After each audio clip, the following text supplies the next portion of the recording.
Bom dia, gente. Então, vamos fazer a nossa correção da atividade da semana passada. Leitura, interpretação e uso da pontuação. Eu passei um vídeo para vocês assistirem sobre pontuação, certo? E essa atividade que nós vamos corrigir agora. Então, vamos lá, certo? Vamos começar?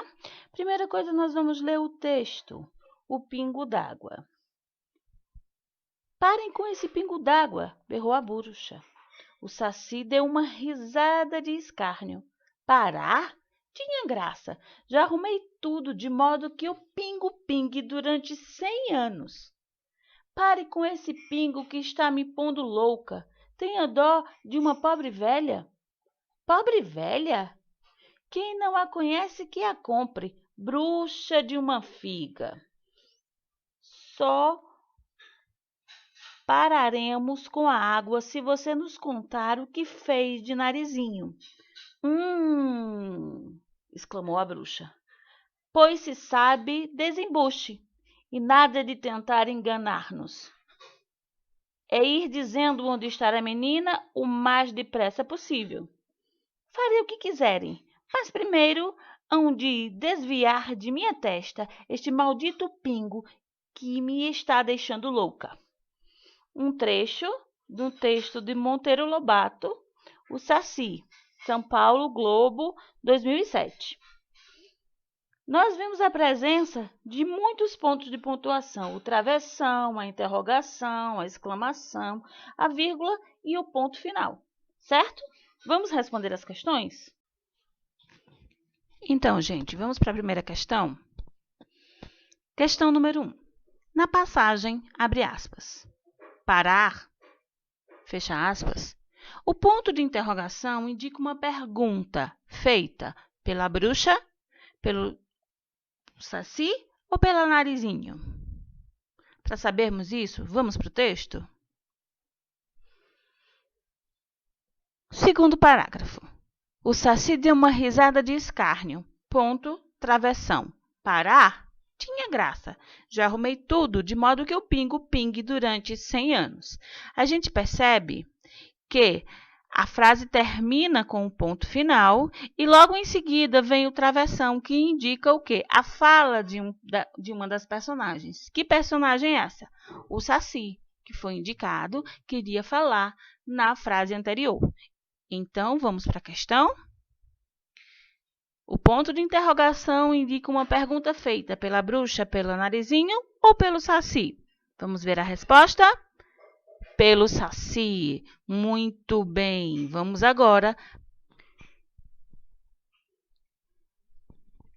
Então, gente, na questão 2,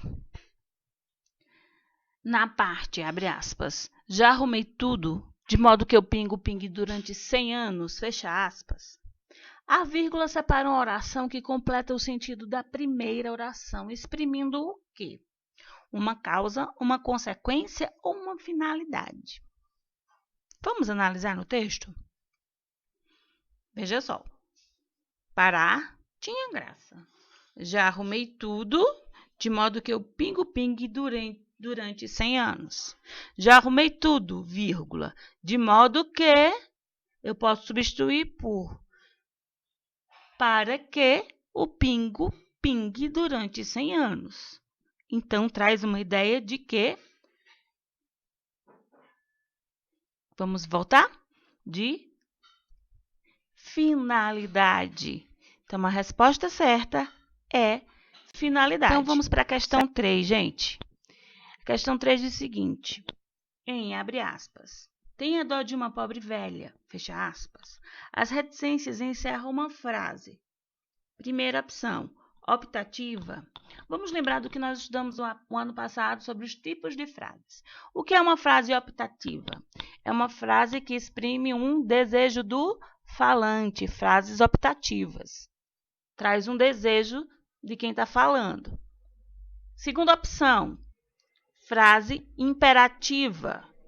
São as frases utilizadas para a emissão de ordens, conselhos, pedidos, súplicas, né? Levam ponto final ou ponto de exclamação e também podem ser afirmativas ou negativas, certo? As frases imperativas, pedido, ordem ou súplica.